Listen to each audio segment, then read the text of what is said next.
make loud noise, but that's my job because I am a bagpiper.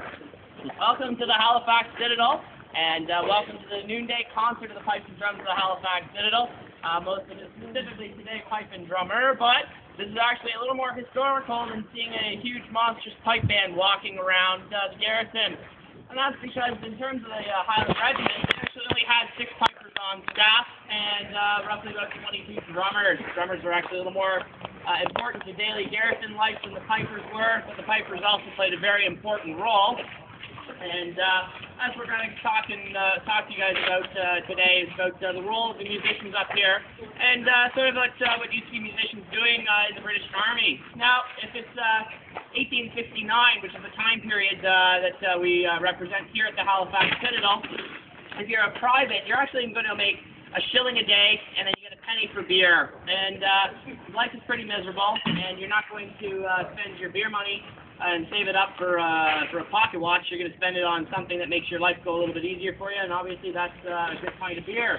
So that money of yours is running pretty short, and you actually don't have enough money to be able to afford a pocket watch. However, garrison life is very, very regulated in terms of where you're supposed to be, what you're supposed to be doing, and if you're late or if you're not there, you're in a lot of trouble, and you're going to find yourself locked up in a cell thinking about, well, man, maybe I should have showed up on time. That's what the musician's primary role was. What you may notice today, as the day goes on, every hour throughout the day, a drummer will actually come out of the guard room, and he's the regimental hourly alarm clock. Plays a call to let you know that the hour has passed. There's also various calls that are played by the pipers throughout the day. The very first call at 5:30 in the morning, if this is the garrison still here, at 5:30 in the morning, there would have been a piper playing up and down the porch of the Cavalier to wake up the guys that are in the barracks rooms that would have been that were here in the Cavalier building, and that's to the an alarm clock that's actually an untuned bagpipe.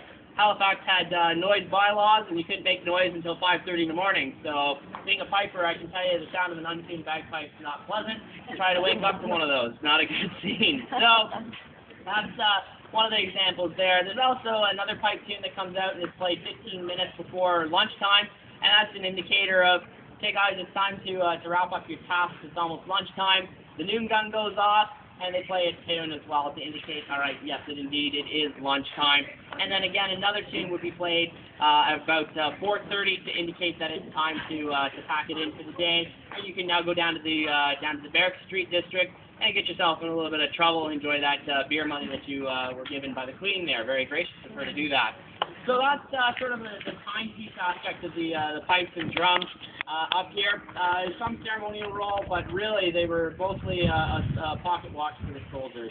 So what we're going to do is play a few more tunes for you, and then discuss a little bit about the uniforms and the roles that pipers and drummers played on the battlefield. So thank you very much, and enjoy the tunes.